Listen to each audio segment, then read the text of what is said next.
다른 종교에서도 그렇겠지만 기독교 신앙인에게 가장 중요한 것은 기도하는 일일 것입니다. 기도는 영적인 호흡과 같은 것이고 하나님과의 대화라고 합니다. 기도가 하나님과의 대화라고 한다면 그 대화의 내용이 중요하겠죠. 요즘은 가족 관계에서도 마주 앉아 나누는 대화는 사라지고 이른바 카톡 대화라는 것으로 간단하게 의견을 나누는 그런 시대가 되었습니다. 꼭 필요한 말 외에 마음을 담은 정감 있는 대화가 점점 사라지고 있습니다. 대화를 다른 말로 소통이라고 합니다.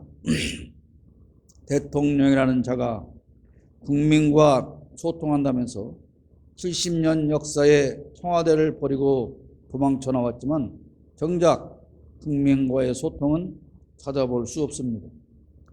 그가 생각하는 소통이 무엇인지도 우리는 알 수 없습니다.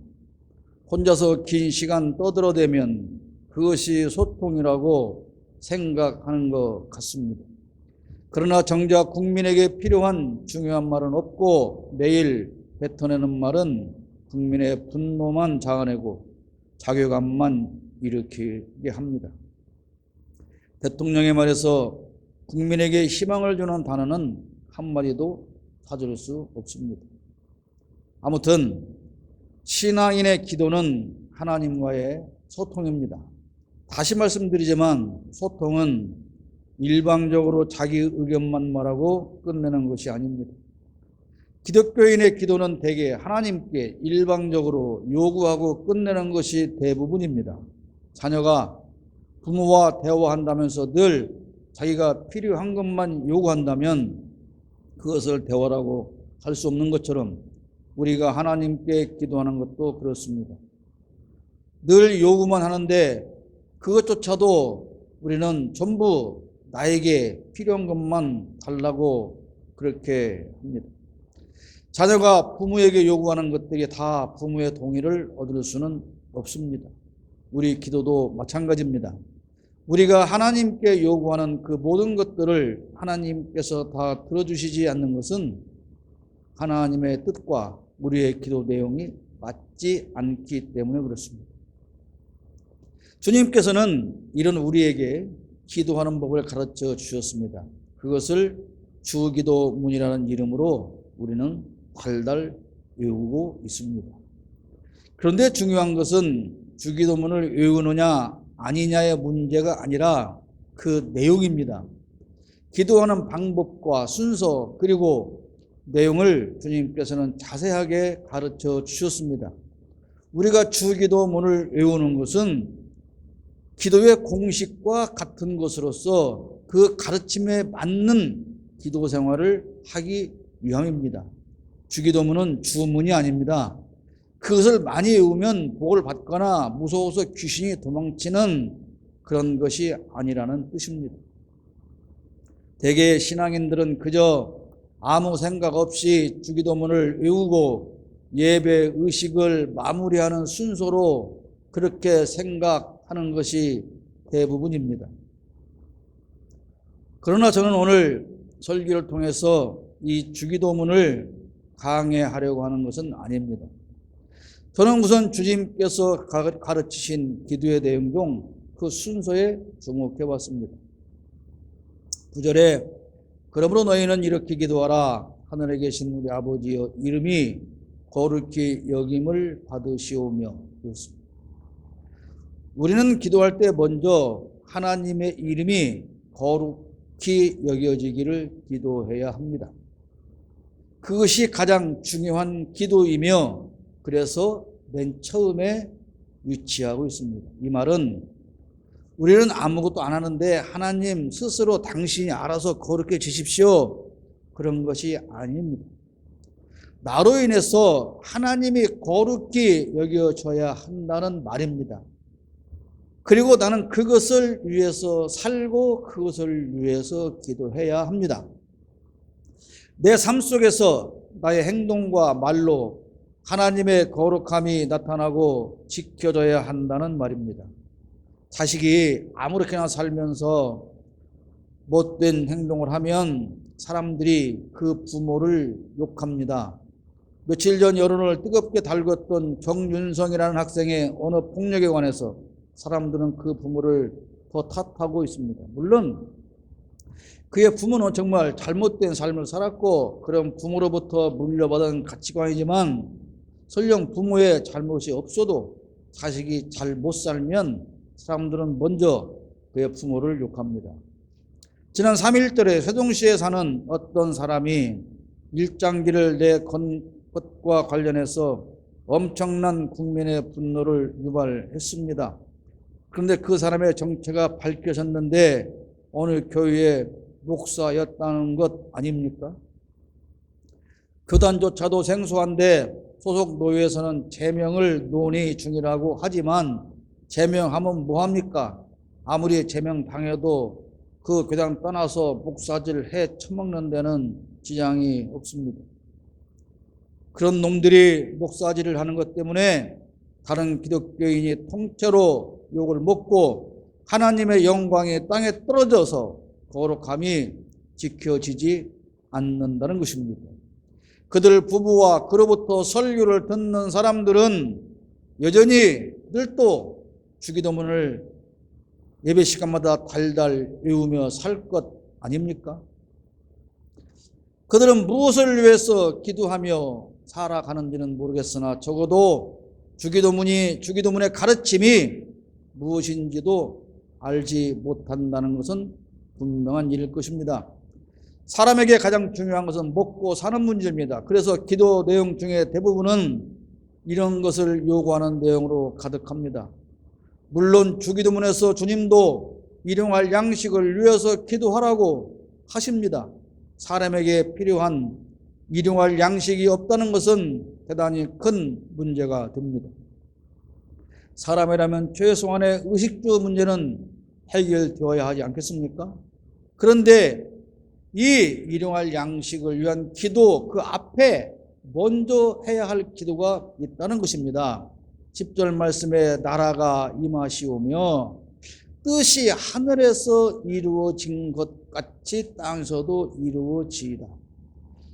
우리가 먹을 것을 위해서 기도해야 하지만 그 먼저 해야 할 기도가 하나님의 거룩함을 위한 것이고 두 번째는 하나님의 나라가 이 땅에 이루어지기를 위해서 기도해야 한다는 사실입니다. 누가복음 17장 20절로 21절에 하나님의 나라는 볼 수 있게 임하는 것이 아니요 또 여기 있다 저기 있다고도 못하리니 하나님의 나라는 너희 안에 있느니라 이렇게 말씀하고 있습니다. 우리 신앙인의 삶은 이 땅에 하나님의 나라를 건설하는 것입니다. 많은 이단과 사이비들이 이 말씀을 악용해서 어떤 특정한 장소를 지정하고 그곳에 모여 살면서 신앙촌을 만들고 그곳이 하나님이 선택한 나라라고 혹세무민하는 경우가 많습니다. 최근에는 엘리야 복음 선교회라고 하는 것들이 브라질까지 가서 석국 즉 돌나라라고 하는 것을 세우고 그곳에 신도들을 강제 이주시켜서 노역을 시키는 등 많은 피해자를 양산하고 있지 않습니까? 정명석의 악행을 다룬 다큐 드라마가 나는 신이다라는 다큐 드라마가 전 세계에 방영되고 큰 물의를 일으키고 있습니다만은 그 문제가 어제 오늘이 아닙니다. 수십 년 전부터 있었던 문제고 수십 년 전부터 고발하고 했으나 별 효과가 없었죠. 그 기간 동안 수많은 사람들이 피해를 당했습니다. 주님은 분명히 말씀하십니다. 하나님 나라는 볼 수 있게 임하는 것이 아니고 장소를 특정하는 것이 아니고 우리 안에 있다는 것입니다. 이 땅에 세워지고 확장하는 하나님의 나라는 장소가 아니라 우리 즉 성도 교회 안에 있다 그런 말씀이죠. 그러면 하나님 나라가 어떤 어떻게 생긴 나라입니까?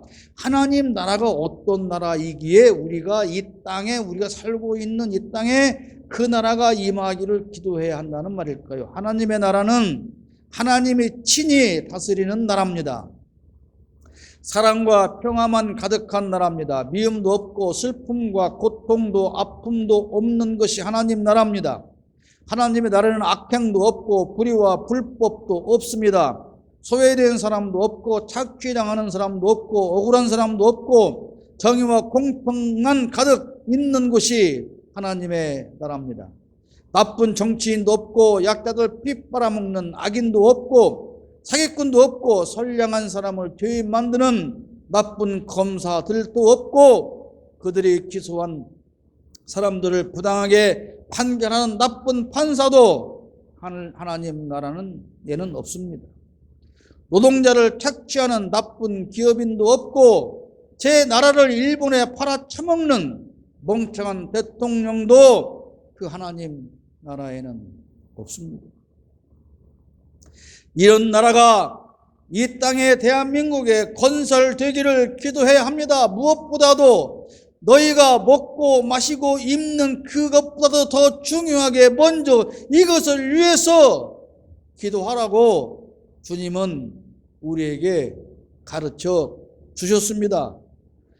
물론 이런 나라가 이 땅에 존재할 수 없습니다. 완벽한 이런 하나님의 나라가 존재할 수 없으나 그러나 최대한 이런 모습에 가까운 나라가 만들어지기를 위해서 기도해야 한다는 말씀입니다.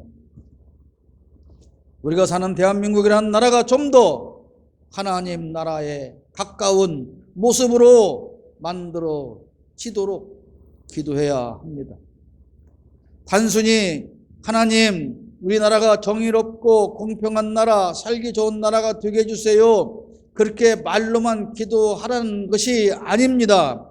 우리가 기도만 한다고 하나님께서 이런 나라를 통째로 만들어서 이 땅에 뚝 던져주시지 않습니다. 이런 나라를 위해 기도하면서 우리 스스로가 이런 삶을 실천해야 합니다. 정의로운 나라가 이루어지기를 기도한다면 나는 정의로운 삶을 내가 먼저 살아야 하는 것입니다. 정작 나는 불의한 삶을 살면서 정의로운 나라를 만들어 달라고 기도한다면 아무런 소용이 없다는 뜻입니다.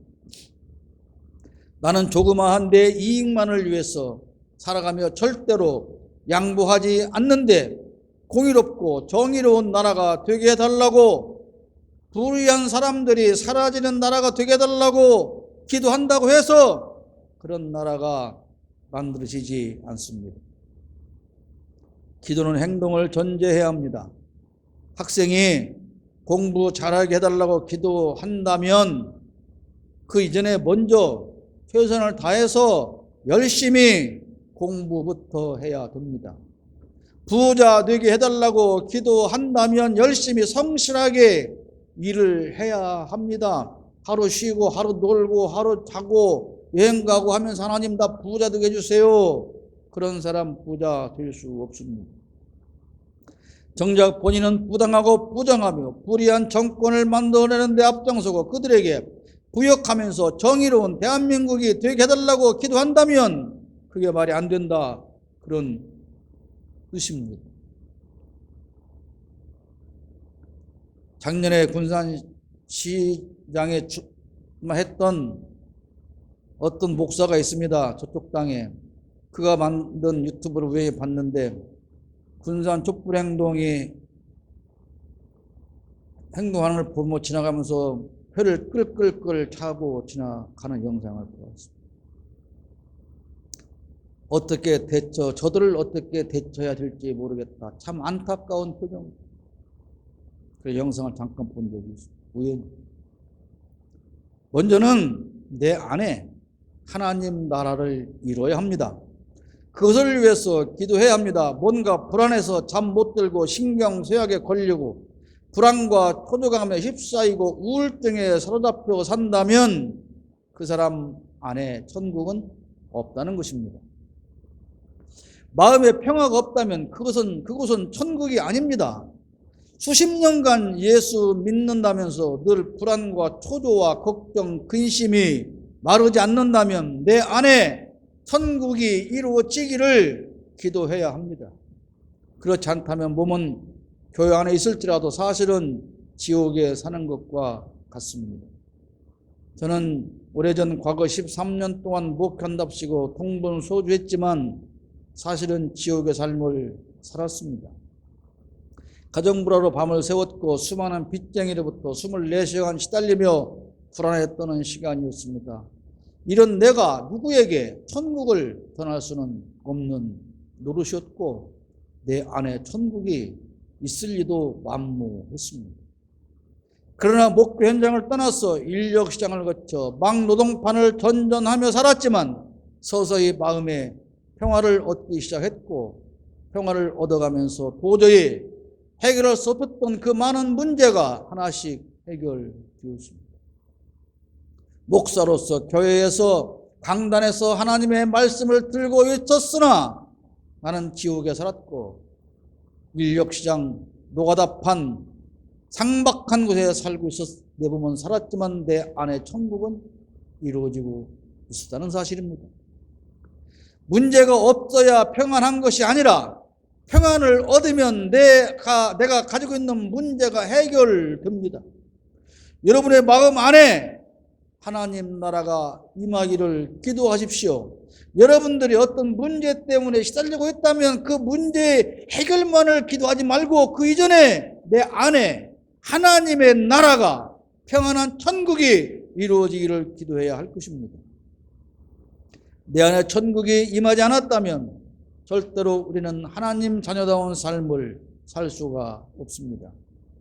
제 주둥이로 일장기 내건 것 때문에 지가 전국적인 대스타가 되었다고 줄거리는 앞에서 말씀드린 그 목사란 놈은 과연 천국을 누리면서 살까요? 유관순이라는 인물이 실존한 인물이 아니고 어떤 사기꾼과 동명이인인 그 여자를 독립투사라고 박박 우기며 사는 우리 대한민국 국민이 얼마나 불쌍하냐고 하는 그 목사의 마누라라는 여편네지요. 천국을 누리며 살고 있을까요? 가정 안에, 집 안에 하나님 나라가 이루어져야 합니다. 내 안에 이루어진 천국을 가지고 가족이 모여 살 때 그 가정에 하나님 나라가 이루어질 수 있습니다. 여러분의 가정은 과연 천국처럼 느껴집니까? 여러분의 가정을 천국으로 만들기 위해서 하나님 나라가 이루어지기를 위해서 여러분은 무엇을 하십니까? 여러분의 자녀를 보면서 천국을 느끼십니까? 하나님이 주신 가장 작은 공동체인 가정을 천국으로 만들지 못한다면, 그것을 위해서 기도하지 않고 노력하지 않는다면 신앙인이라고 할 수 없습니다.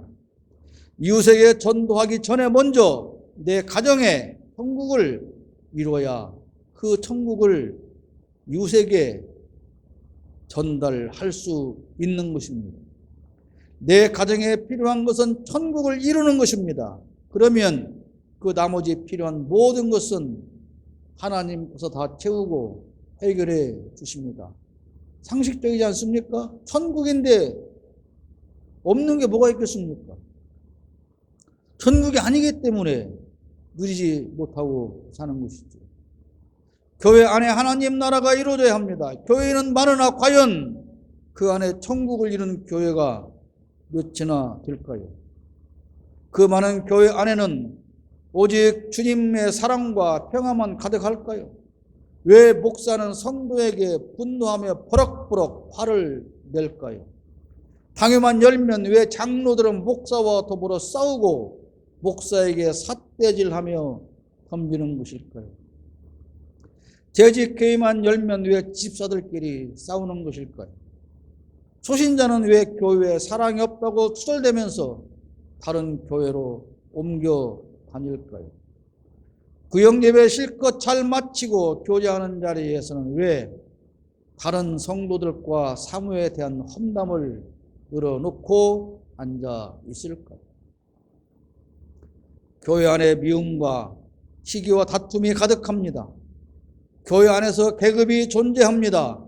무시하고 외면하고 소외시키는 일이 교회 안에서 일어납니다. 분파를 짓고 험담하고 몰아내고 모함하고 개인의 이익을 위한 싸움이 교회 안에서 치열합니다. 교회라는 이름을 가지고 그 안에 모여서 하나님께 예배한다는 사람들의 모임이지만 공동체라고 부르기에도 낯이 뜨겁습니다. 마태복음 11장 17절에 너희를 향하여 피리를 불어도 너희가 춤추지 않고 우리가 슬피 울어도 너희가 가슴을 치지 않는다고 말씀하고 있습니다. 교회가 성도가 불의를 봐도 입을 다물고 있습니다. 세상에서 무슨 일이 일어나도 아무런 관심이 없습니다. 나라가 망하고 순교 선열들이 모욕을 당해도 관심이 없습니다. 오히려 친일의 앞잡이가 되고 불의와 손잡고 악인의 길을 걸어갑니다. 여러분, 친일은 단순히 일본과 친하게 지낸다 그게 아니고 친일은 일본을 아버지의 국가로 섬긴다라는 뜻입니다. 잘 알아야 됩니다. 마태복음 16장 24절에 누구든지 나를 따라오려거든 자기를 부인하고 자기 십자가를 지고 나를 따라야 한다고 말씀하고 있습니다. 사순절 기간입니다. 그러나 예수의 십자가도 내가 짊어져야 할 내 몫의 십자가도 다 내팽개치고 관심이 없습니다. 그리고 기도한답시고 오직 제 먹을 것만 위해서 밤을 지셉니다. 여러분이 몸담는 교회는 과연 천국입니까? 하나님의 나라가 임하여 있습니까? 종목 공동체는 과연 천국입니까? 여러분의 교회 안에 하나님의 나라가 임하기를 간절히 기도하시기 바랍니다. 국가에, 나라에 하나님의 나라가 임해야 합니다. 대한민국에 하나님의 나라가 임해야 합니다. 정직을 가훈으로 삼는다는 장모, 전직 대통령을 지내다가 감옥 살다가 특별 사면 받아 나온 어떤 인간은 서울시장 시절에 서울을 하나님께 봉헌한다라고 해서 욕을 잔뜩 얻어 처먹은 일이 있었습니다. 서울이라는 도시가 지 겁니까? 지 개인 소유도 아닌데 어떻게 그것을 봉헌한다는 것입니까? 차라리 서울 시민 여러분, 저는 교회 장로로서 제가 시정을 맡은 이 서울이라는 도시가 하나님의 나라처럼 의로운 나라가 되기를 기도합니다. 이렇게 말을 해야 되는 것이 아니냐, 그런 말씀입니다. 기독교인에게 기도 다음으로 중요한 것이 뭡니까? 전도하는 것이라고 하지 않습니까? 그렇게 교회에서 목사들이 맨날 전날 가르쳐 오고 있지 않습니까? 그러면 전도는 왜 해야 하는 것일까요? 전도의 목적은 무엇일까요? 전도해다 제발 빈자리 좀 채워라, 그렇게 목사들이 늘 말하지 않습니까? 그러면 전도하는 목적은 예배당 빈자리를 채우기 위한 것입니까? 그래서 아무 다른 교회 다니는 사람이라도 뺏어다가 그 자리를 채우면 전도하는 것입니까? 전도의 목적은 교인 숫자를 늘리고 교회당을 채우려고 하는 것이 아닙니다. 어떤 사람을 구원의 길로 인도하는 것이 전도입니다. 그렇다면 전도받고 교인이 된 그 사람이 어떻게 살아야 한다고 생각하면서 여러분은 전도하고 소신자들을 지도합니까? 이제 교회에 나오기 시작했으니까 절대로 주일날 놀러가고 장사하고 예배에 빠지고 그러면 큰일 나네. 그리고 얼마를 벌든 꼭 11조 해야 돼. 그래야 잘 살아. 11조 안 하면 망해. 그리고 열심히 새벽마다 와서 기도해. 그래야 자식들도 잘 되고 남편도 승진하고 복 받고 땅 사면 가부르고 아파트 사면 아파트값 치고 그러는 거야. 그러니까 매일 새벽마다 와서 열심히 기도하고 교회에 충성하고 봉사해야 돼. 그거 말고 뭘 가르쳐 줍니까? 오랫동안 교회 다녔던 사람들이, 직분자들이, 초신자 전도회 와서 그들에게 가르치는 게 그거 아닙니까? 단 한마디라도 이제부터 당신은 교인이 되었으니까, 기독교인이 되었으니까 이웃을 당신 몸처럼 사랑해야 돼. 그리고 하나님 나라의 건설과 확장을 위해서 하나님의 공의가 널리 퍼지는 세상을 만들기 위해서 기도해야 돼. 그렇게 살아야 돼 라고 가르치는 사람이 과연 몇이나 있냐, 그런 말입니다. 여러분의 자녀에게 교회 가라 하면서 제발 교회 가서 이 나라가 하나님의 나라처럼 의로운 나라가 되기를 기도해야 돼 라고 해보십니까?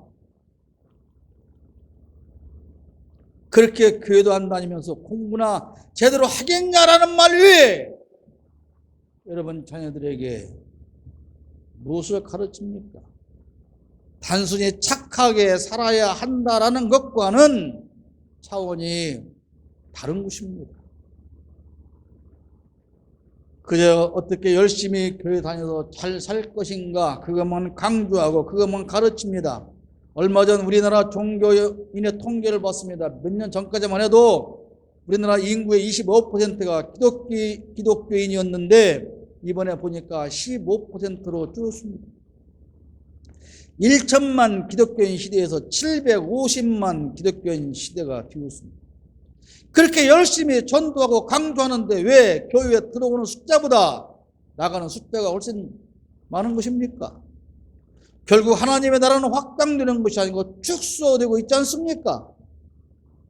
교인 수 늘리는 일에만 관심이 있을지 몰라도 이 땅에 하나님의 나라를 건설하는 데는 관심이 없었기 때문입니다. 우리 교인이 몇 명이기 때문에, 이 교인 때문에 하나님 나라가 넓어지고 있다고 하는 것을 한 번도 가르치지 않았기 때문에 하나님 나라의 백성으로 공의롭고 의롭게 살아야 한다고 가르치지 않고 그저 착하게 살고 교회에 충성 봉사해야 한다고만 가르쳤기 때문에 하나님 나라는 확장되는 것이 아니고 축소되고 있습니다. 지금도 그렇습니다. 점점 더 교회는 하나님의 나라와는 상관이 없어지고 있습니다. 그러니까 대한민국 안에도 같은 현상이 일어나고 있지 않습니까? 기독교인 750만 좋습니다. 10만 곳의 교회, 그리고 15만 명의 목사가 있다고 합니다. 그렇다면 적어도 인구의 15%가 기독교인이고 그 사람들이 교회 다니고 15만 명의 목사가 그들을 가르친다면 최소한 대한민국이 오늘 이 모양 이 꼴은 아니어야 하지 않냐, 그런 말입니다. 여러분, 대한민국에 하나님의 나라가 어디에 있습니까?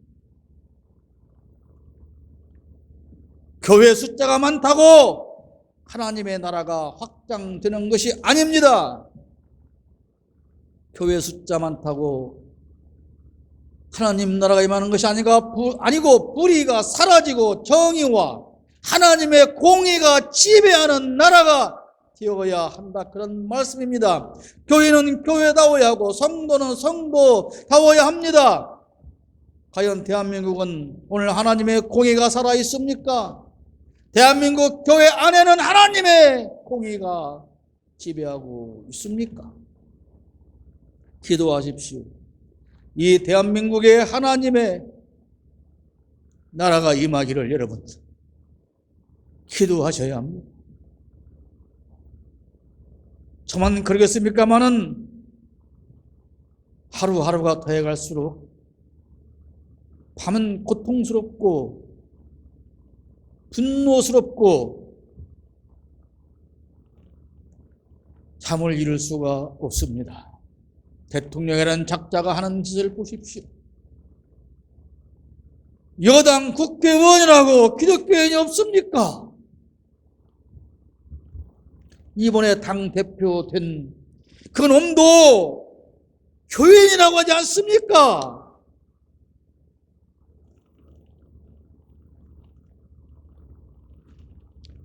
여러분, 여러분은 무엇을 위해서 기도하십니까?